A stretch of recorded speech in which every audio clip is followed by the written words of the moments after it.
sacrifice many of the questions that I wanted to ask because they tended to talk long a lot of times, and I couldn't get to the ones I wanted to get to that I cared about, like on poverty and disease and human trafficking. I did get that one with Obama.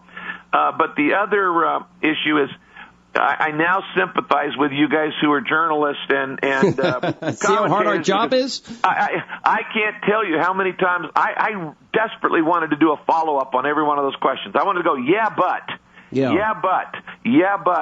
but, and I had to make a strategic decision right at the start, and that is, am I going to go for breadth and get a wide variety of questions in about, genocide, Darfur, Georgia, taxes, or will I just go deep on a few? Because I could have talked to 30 minutes on any one of those questions with those guys, and I just decided I won't ask the follow-up. I know it's a judgment call because I wanted to get more questions in.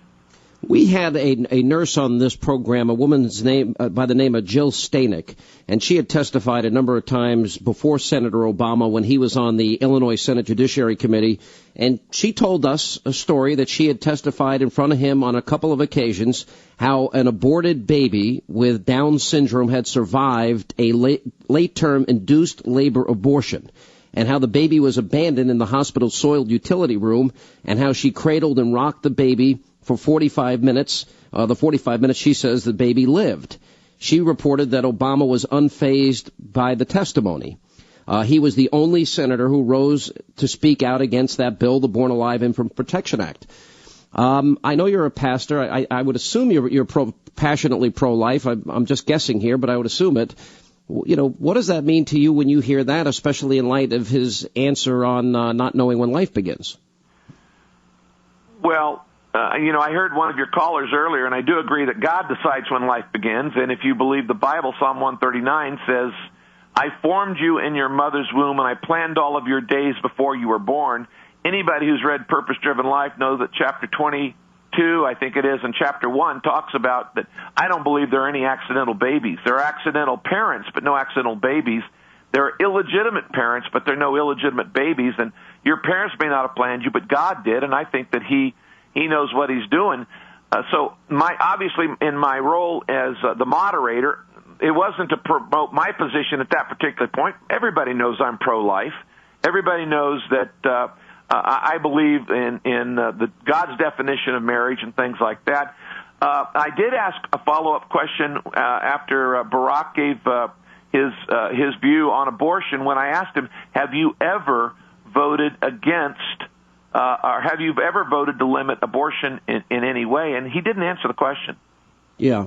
He made a statement once, it was on March 29th of this year. He referenced his two daughters who are 9 and 6, and he says, I'm going to teach them first about morals and values, but if they make a mistake, I don't want them punished with a baby. Yeah, well, I don't ever consider babies being punishment. Yeah. Babies are a gift from God, and I'm sure glad my parents didn't think I was punishment. Well, I guess the 30 million people that purchased a Purpose-Driven Life probably feel the same way about it, because as much as I've gotten out of that book, it's a tremendous book. And one of the things that didn't come up there, and I know people were joking about how successful an author you are, but 90% of the proceeds from Purpose-Driven Life, if I'm not mistaken, 90% goes to charity. Yeah. My wife and I are reverse tithers. We started 30 years ago raising our tithe every year from 10% to 11 to 12 to 13, and we're now at 90%.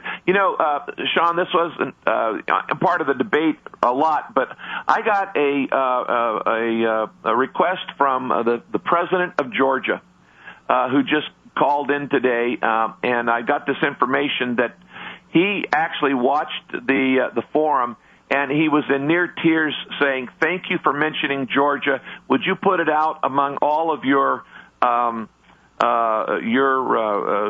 mailing list of the hundreds of thousands of people who get my newsletter, and ask them to pray for Georgia because the bear is back.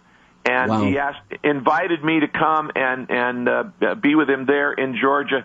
And I just thought, he said, we were watching the civil forum here, and thank you for mentioning our country because we don't want to be forgotten. And I think that's a big issue. You know what? I think it's a huge issue, and I thought it was great that you mentioned it. And I personally think that Senator McCain has been more accurate than Senator Obama on it. Obama's initial reaction was, well, I hope these two sides can get together and work it out and not seeing the obvious point, which is that Russia is being the aggressor and that the people of Georgia are the victims here. One last question, Pastor, and then we'll pick this up a little bit because you're going to join us on Hannity and Combs tonight, and it's always a great honor to have you. I did think that there might be some questions about religion in as much as Reverend Wright was such a big issue. Do you know anything about black liberation theology? Do you have any thoughts on it? Well, black liberation theology is actually more radical than liberation theology.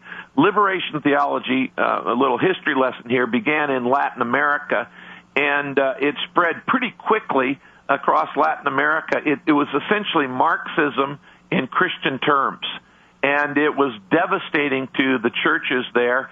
And it was actually finally, I know a guy who actually wrote a doctoral thesis on this in Peru, where it was the evangelical pastors who finally provided a barrier and stopped liberation theology from spreading all over in many ways. Black liberation theology takes liberation theology and takes it even to a further extreme, which actually teaches black supremacy, and it's a very dangerous philosophy. I totally disagree with it. All right. Well, here he is, the number one best-selling author of all time, except for the Bible. I think you're number two, so that's not a bad spot to be in. Pastor Rick Warren of